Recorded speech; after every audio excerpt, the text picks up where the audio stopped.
प्रशंसा में खुश, निंदा में दुखी होता है। जो भी अपने को देह मान के बैठेगा वो प्रशंसा में बड़ा खुश होगा और निंदा में दुखी होगा।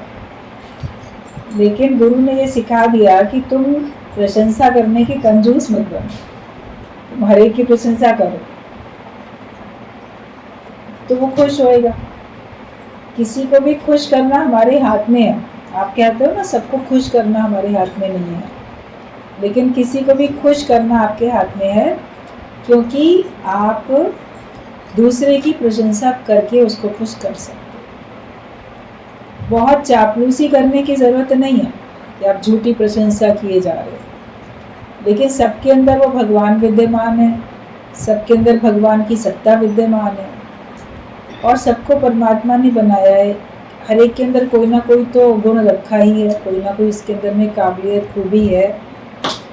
आपकी खोज करने वाली दृष्टि होती है ज्ञान के बाद, तो आप उसको खोज लेते हो और फिर आप उसके उसी गुण को ध्यान में रखते हुए आप उसकी प्रशंसा कर सकते हो कि कौन किस बात में खुश हो रहा है।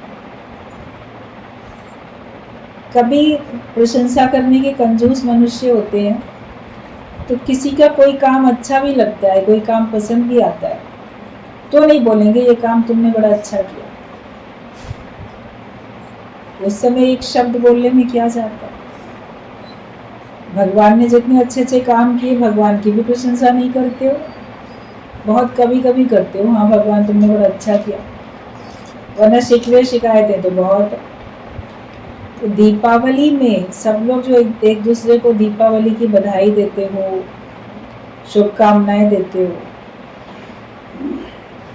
आपकी बधाई देने से, शुभकामनाएं बोलने से अगले के चेहरे पे मुस्कुराहट आती है ना, खुश होता है ना व्यक्ति। तो आपको सबको अगर जो सामने मिला उसको दीपावली की बधाई देने में क्या कुछ घट जाएगा? एक शब्द बोलने में कुछ घट तो नहीं जाएगा। आप मीठा अच्छा शब्द बोलो। अभी गुरुजी ने कहा मिठाई खिलाओ ना खिलाओ, लेकिन मीठा बोलो। हंसी के, मुस्कुराहट के पटाखे, फुलझड़ियाँ ये तो चलाओ, उससे तुम्हारे चेहरे पे चमक आएगी। तो सबको खुश करने के लिए आप सबको बधाई देते चले जाओ और अगले के दुख को दूर करने के लिए आपको उसको अपना ज्ञान देना है, अपनत्व देना है। उससे मनुष्य का मन बहुत जैसे कि तृप्त होता है कि सच बात है कि संसार में इतने सारे मेरे शुभ चिंतक हैं, मन खुश होता है। हर एक के मन को खुश करने वाला आप अगर दो बोल शब्द बोल दोगे तो आपका भी मन खुश होगा।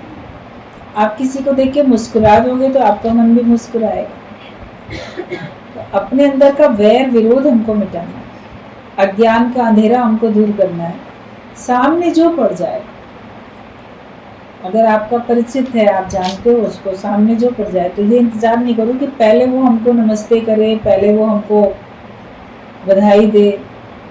अच्छा काम है ना किसी को नमस्ते करना, सम्मान देना या बधाई देना या मुस्कुराना, अच्छा काम है, तो आप पहले ही मुस्कुरा लो। आप मुस्कुराहट तो अपने चेहरे पे रखो। मुस्कुराता हुआ चेहरा हर एक को अच्छा लगता है। तो निंदा में कोई भी ना खुश नहीं होता। तो हमें किसी की भी निंदा कभी नहीं करनी है। किसी के मुंह पे भी उसकी निंदा नहीं करो और पीठ पीछे भी निंदा हमें नहीं करनी। इस बात की हमको सावधानी रखनी। निंदा करने से आप दूसरे के प्रेम से वंचित रह जाओ और आप ही का मन मलिन होता जाएगा। दीपावली में सफाई तो खूब करी, लेकिन मन की सफाई तो ज्ञान की गंगा में रोज होती है और इसको हमें साफ ही रखना है, सावधानी रखनी है। जैसे मान लो आपने वाइट ड्रेस पहनी है, तो आप उस दिन सावधानी रखते हो कि ये मलिन गंदा हो ना जाए। आप थोड़ा सावधान ज़्यादा हो जाते हो। और अगर आपने डार्क कलर का पहना हुआ है, प्रिंटेड डार्क कलर पहना हुआ है, तो आप सावधान होते हुए भी थोड़े लापरवाह भी हो जाते हैं, कोई फर्क नहीं पड़ेगा। लेकिन एकदम प्योर वाइट अगर आप पहन के कहीं गए हो तो आपको सावधानी ऑटोमेटिक हो जाती है। तो गुरु हमारे जीवन को इतना साफ कर देता है, इतना हमको शुद्ध पवित्र बना देता है, तो हम सावधानी रखें। बाहर की ड्रेस तो आप रोज नहीं पहनेंगे वाइट, लेकिन आपका मन जो है वो तो गुरु ने रोज साफ करके दिया। तो अपने मन को हमें मलिन नहीं करना, हमारा मन हमेशा साफ रहे और सावधानी रखो, एक भी विचार ऐसा ना आने पाए जो मेरे मन को गंदा करे। निंदा किसी की भी करोगे तो आपका मन जो है वो मलिन होता जाएगा। त्योहार का मतलब ये है कि आप अपने मन को साफ रखें और फिर उसमें ज्ञान का प्रकाश रहे हमेशा। इस प्रकाश को तो गुरु कभी बुझने देता ही नहीं है। इसमें आपका देखो रोज रोज आपका ज्ञान पक्का होता है, रोज रोज आपका ज्ञान बढ़ता चला जाता है। अपने को कभी भी अज्ञानता के अंधेरे में लाना नहीं। कोई विचार ऐसा ना हो, कोई कर्म ऐसा ना हो, कोई शब्द ऐसा ना हो जो कि हमको अज्ञानता में लेके जाए। तो ये हमें सावधानी रखनी है। तो देहधारी अपनी प्रशंसा में खुश और निंदा में दुखी होता है। तो किसी को दुखी तो नहीं करो ना, अपनी भी और दूसरे की भी। किसी की भी निंदा खुद भी नहीं करो। आप अपने मन में अपनी भी निंदा करते हो तो आपका मन दुखी होता है, मैं ऐसा हूं, मैं वैसा। और दूसरे की भी हम निंदा करते हैं। तो किसी को भी हम दुखी नहीं करें। दुखी करना तो महापाप है। शब्द आपके पास है, आप क्या चयन करते हो, प्रशंसा के शब्द या आप निंदा के शब्द। और बेवकूफ वो है जो दूसरों की भूल बताए, होशियार वो है जो अपनी भूल बताए। जब हम सत्संग में आके बैठते हैं तो हम अपने को बहुत होशियार समझते हैं, लेकिन दूसरों की गलतियां बताते हैं, देखो फलाने में ये गलती, उसमें ये गलती, उसमें वो गलती। आपस में भी आप जिनके साथ बैठते हो तो एक दूसरे की गलतियां ही बताते हो। क्या कभी अपने मुंह से किसी को अपनी गलती बताते हो, मेरे में ये गलती है, मेरे में वो गलती है? गुरु को भी नहीं बताएंगे अपनी गलती, उसको ही बोलेंगे कि नहीं हम सही हैं। तो अगर आप दूसरे की भूल बताते चलते हो तो आप बुद्धिमान नहीं हो, आप होशियार नहीं हो।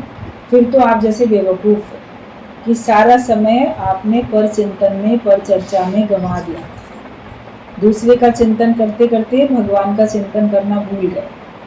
दूसरे की चर्चा करते करते भगवान की चर्चा करना ध्यान ही नहीं रहा। तो ये तो मूर्खता हुई ना, आपने हीरा जन्म गंवा दिया। यदि हीरा जन्म अमोल था, कौड़ी बदले जाए, कौड़ी भी नहीं मिलने वाली है।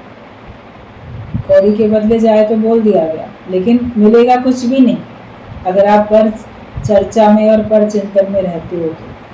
तो किसी को भी दुखी नहीं करो और दूसरे की भूल को अपने दिमाग में रखो नहीं। जिनके साथ भी कभी भी उठो बैठो, उनके साथ दूसरे की भूल की चर्चा कभी भी नहीं करो। उसमें ये गलती, उसमें ये गलती, वो उसमें ये दोष है, उसमें वो दोष है। इन बातों से अगर हम बच जाएं तो हमारे लिए हर दिन होली, हर दिन दिवाली है, हमारे लिए हर दिन त्योहार है। और इन्हीं बातों में पड़े हैं तो वो तो एक आपने रिचुअल, एक नियम अनुसार आपने प्रथा, कोई रीति रिवाज बना लिया कि ठीक है हमने त्योहार मना लिया। वो भी लोग लालच में मनाते हो। अच्छी तरह से सब आज पूजा पाठ कर लें, इस शुभ मुहूर्त में पूजा कर लो, इस शुभ मुहूर्त में खरीदारी कर लो।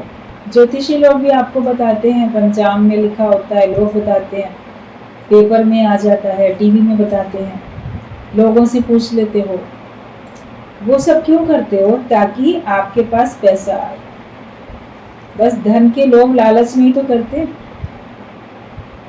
अगर आपको पता चले ये सब करने से मुझे कुछ मिलने वाला नहीं तो शायद आप करो ही नहीं। इसलिए रोचक वचन बताए दिए जाते हैं कि अच्छा काम करोगे तो स्वर्ग मिलेगा, अच्छा काम करोगे तो सुख मिलेगा, अगले जन्म में 1 दोगे तो 10 गुना पाओगे। ताकि उसी लालच में तो करो कम से कम अच्छा काम। मनुष्य तो इतना लोभी, लालची है, स्वार्थी कि अगर उसको पलट के कुछ मिलने की उम्मीद ना हो तो वो अच्छा काम भी ना करे।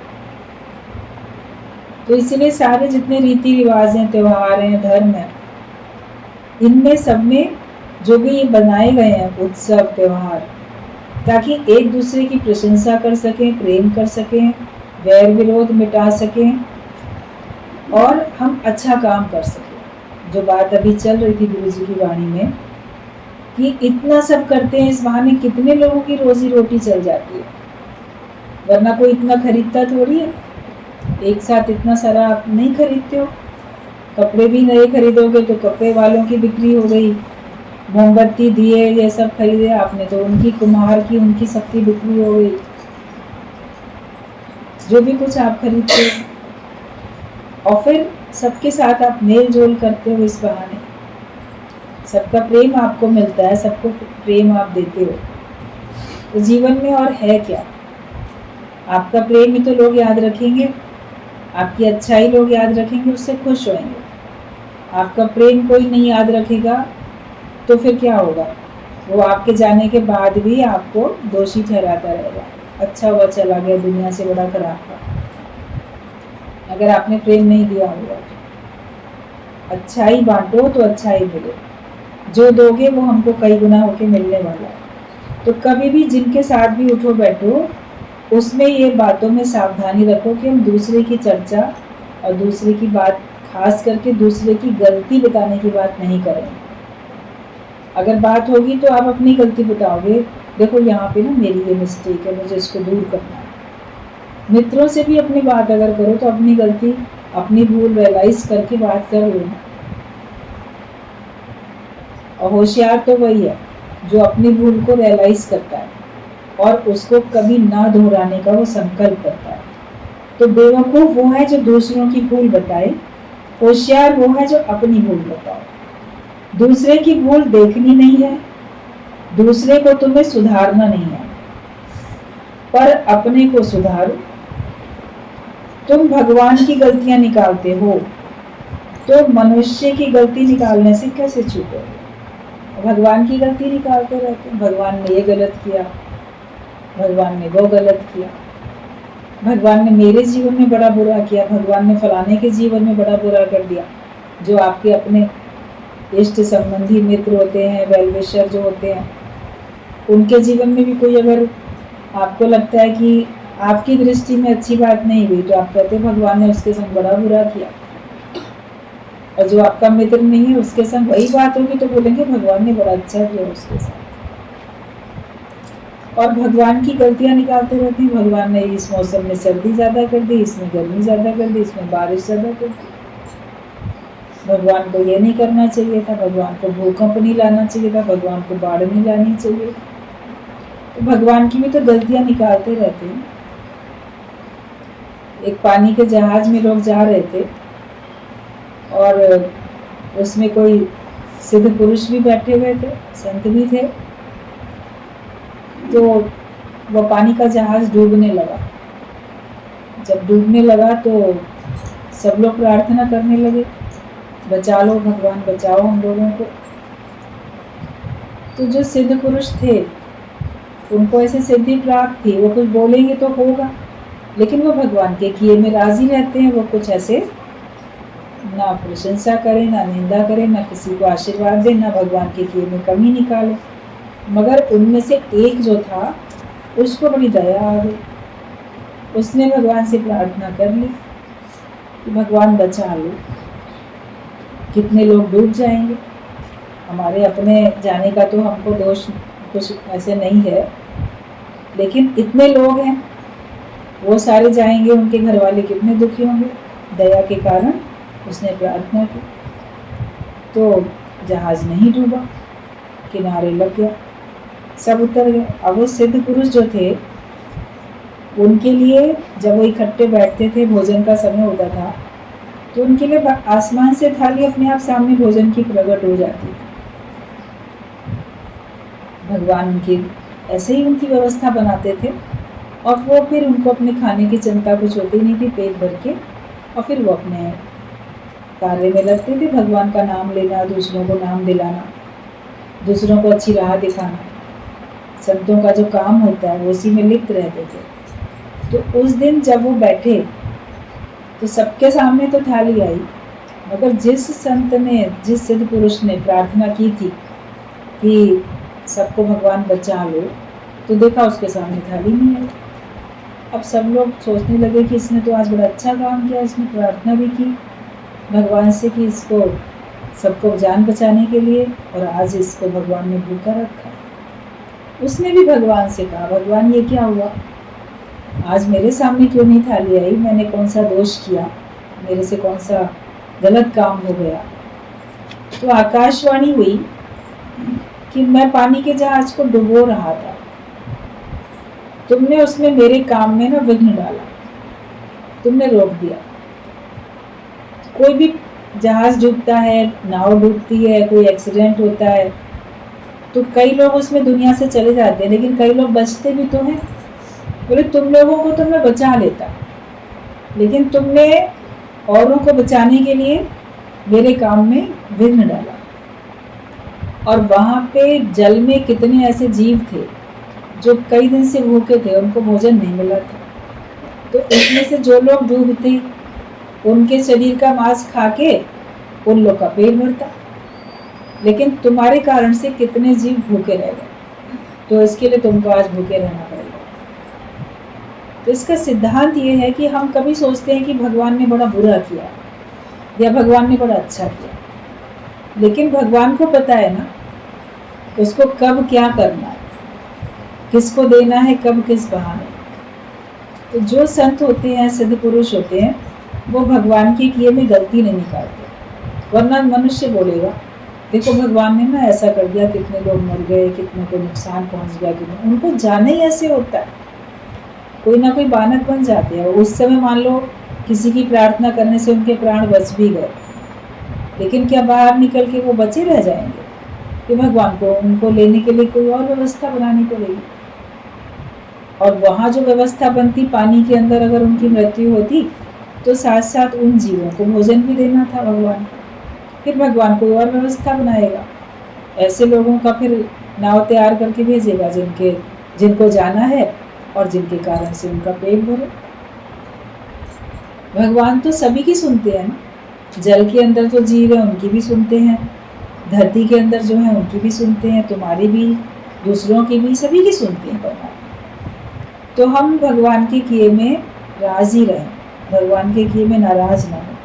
तो ये बताया कि भगवान की गलतियां तुम निकालते हो, तो मनुष्य की गलती निकालने से कैसे छूटोगे। भगवान के लिए ही शिकायतें हैं, तो मनुष्य की भूलें कैसे नहीं देखोगे। किसी की भूल देखते हैं तब तो उसके प्रति शिकायत करते हैं।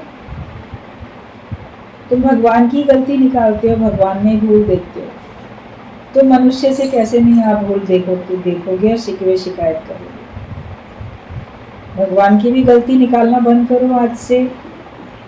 ईश्वर जो भी करता है अच्छा ही करता है, परिवर्तन हो रहा है, हर बात में कोई ना कोई अच्छाई है, कोई ना कोई भलाई है, कोई ना कोई शिक्षा मुझे परमात्मा देना चाहते हैं, जिस वजह से उन्होंने मेरे सामने वो परिस्थिति सामने लाई।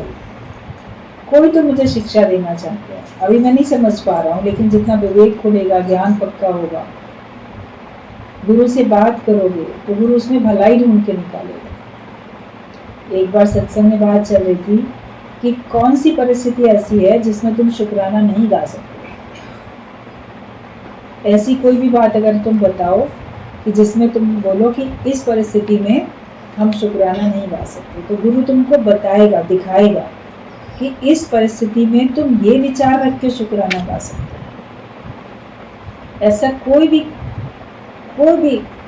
व्यक्ति नहीं है जो शुक्राने ना मान सके किसी भी परिस्थिति में, अगर उसके पास ज्ञान हो तो। और अज्ञानी व्यक्ति तो शुक्राना मानने योग्य परिस्थिति में भी शुक्राने नहीं मानता। वो तो बोलेगा मुझे एक ही लड्डू मिला है ना, उसको 2 मिल गए, अपना 1 मिला उसका शुक्राना नहीं गा रहा, उसको 2 क्यों मिले, उसको 4 क्यों मिल गए। और जिसको 4 मिल जाएंगे वो बोलेगा इनके ना वेस्ट जा रहे होंगे, खराब हो रहे होंगे, इसीलिए इन्होंने हमें 4 दे दिए, सबको तो 1-1 दिया, ये हमें 4 जो मिल गए तो उन्हें खत्म करनी होगी, अपनी चीज बेकार होगी। अधिक मिलने में भी शिकायत है, कम मिलने में तो है ही। ये मनुष्य का स्वभाव होता है कि वो कैसे न कैसे अपने को बस इसी अज्ञानता में हमेशा अपने को इसी में वो घेर के रखता है। तो तुम्हें शिकायतें भगवान से हैं तो मनुष्य से भी हैं। दूसरे की भूल देखोगे तो अपनी भूल नहीं दिखाई देगी, तुम्हारी आंख के आगे पर्दा आ जाएगा। जब तुम दूसरे की भूल देखते रहते हो तो तुम्हारी आंखों के आगे ऐसा पर्दा पड़ जाता है कि तुमको अपनी भूल दिखती ही नहीं, दूसरे की गलती कभी नहीं देखो। वो दूसरा अपनी जगह ठीक है, मैं अपनी भूल देखूं, मैं इस जगह पे कहाँ गलत हूँ, तो इसके लिए मुझे अपने को ही सुधारना है। तो दूसरे की भूल देखोगे तो अपनी भूल नहीं दिखाई देगी, पर्दा आ जाएगा। तीजा नेत्र जब गुरु देता है तभी जहां तहां भगवान दिखाई देता है। केवल शंकर भगवान के पास नहीं है तीजा नेत्र, तुम सबके पास है, बस उसको खोलने की जरूरत है। गुरु खोल के देता है। विवेक की आंख हर एक के पास है, लेकिन बिन सत्संग विवेक ना हो। जब तक सत्संग में आके ज्ञानवान नहीं बनोगे तब तक आपका विवेक जागृत नहीं होगा। और जब आपको ज्ञान के नेत्र मिलेंगे, दिव्य दृष्टि मिलेगी, तब आप अपनी गलती रियलाइज करोगे और सच्चाई को समझोगे और अपनी गलती को दूर करने के लिए पुरुषार्थ करोगे। तो जब गुरु हमको ये तीसरा नेत्र देता है, मतलब दिव्य दृष्टि हमको प्रदान करता है, विवेक के नेत्र हमको दे देता है, तब हम जहां तहां भगवान देख पाते हैं, वरना हम किसी को भी भगवान नहीं देख सकते। अहंकार और खुदी हर एक मनुष्य में है। जो भी संसार में दुनिया में आता है उसके अंदर अहंकार भी और मैं कुछ हूं ये भाव भी है, जिसको कि गुरु के ज्ञान से ही हम दूर कर पाते हैं। बिना ज्ञान के कोई अपने अहम को दूर नहीं कर सकता, अपने देह अध्यास को दूर नहीं कर सकता बिना ब्रह्म ज्ञान के। और बिना गुरु के शरणागत हुए, बिना गुरु की शरण में जाए आप कभी भी किसी के अज्ञान को दूर नहीं कर पाओगे और वो भी नहीं दूर कर पाएगा अपने आप। इसके लिए आपको शरणागत होना, नम्रता भाव में रहना, सीखने का भाव रखना, वो बहुत जरूरी है, वरना तुम्हारी खुद ही नहीं जाएगी। मतलब जब तुम्हारी खुद ही मिटे तो खुदा प्रकट हो। जब तुम्हारा अहंकार दूर हो, अहम खत्म हो, तो तुम ब्रह्म भाव में आओगे। देहाध्यास दूर होना चाहिए ना, देहाध्यास दूर होगा तब तो आप ब्रह्माकार वृत्ति में रहोगे, आत्माकार वृत्ति में तभी आओगे।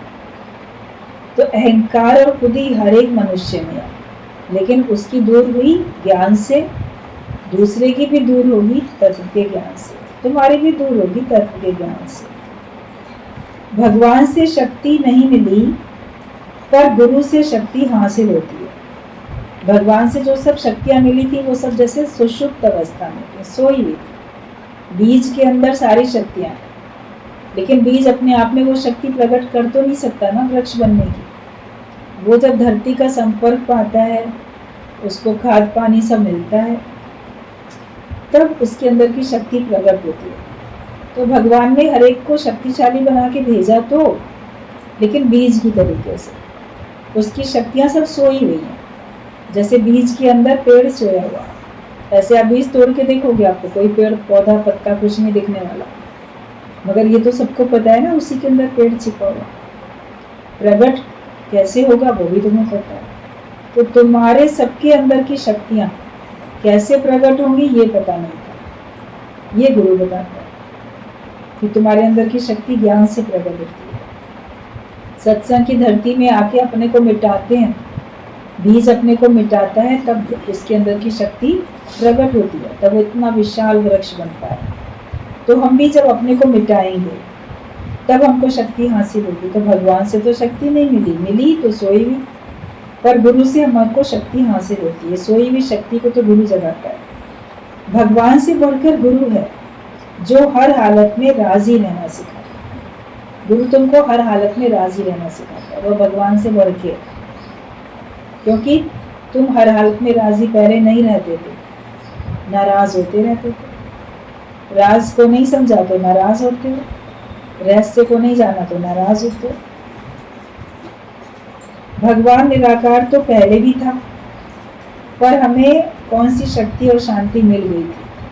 भगवान तो पहले भी थे ना, बाहर भी थे, तुम्हारे अंदर भी थे, लेकिन उनके होने पर भी तुमको ना शक्ति का अनुभव हुआ ना शांति का अनुभव हुआ। गुरु के मिलने के बाद तुमको अपनी शक्ति का अनुभव होता है, तुमको अंदर में शांति का अनुभव होता है, तुम्हारे अंदर में आनंद आ जाता है, सच्चाई समझ में आती है। और गुरु के मिलने से ही हम शक्तिवान हो जाएं। जब गुरु हमको मिलेंगे तभी हम शक्तिवान होंगे। जो भी पूजा पाठ है, अभी बात चल रही थी पूजा मतलब पा जाओ। पूजा करने का मतलब है आप परमात्मा को प्राप्त कर लो, ईश्वर को पा जाओ। ईश्वर को ना पाके आप कुछ और पाने के लिए पूजा कर लेते हो, कुछ और पाने के लिए प्रार्थना कर लेते हो। लेकिन अगर आप परमात्मा को पाने के लिए प्रार्थना करते हो तो आपकी शक्ति बढ़ती है, आप शक्तिवान बन जाते हो। पूजा सच्ची वो है जिसमें आप परमात्मा को प्राप्त कर लो। सत्संग में जो हम बैठते हैं, बाहर से कोई आयोजन नहीं दिखता कि कोई पूजा होती है, लेकिन यही सच्ची पूजा है। इसी ज्ञान को पक्का करके हम परमात्मा को पा लेते हैं।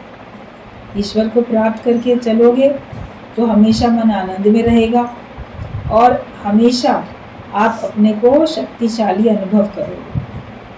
अज्ञानता में कभी जाओगे ही नहीं, क्योंकि जहाँ भगवान है वहाँ तो प्रकाश ही प्रकाश है।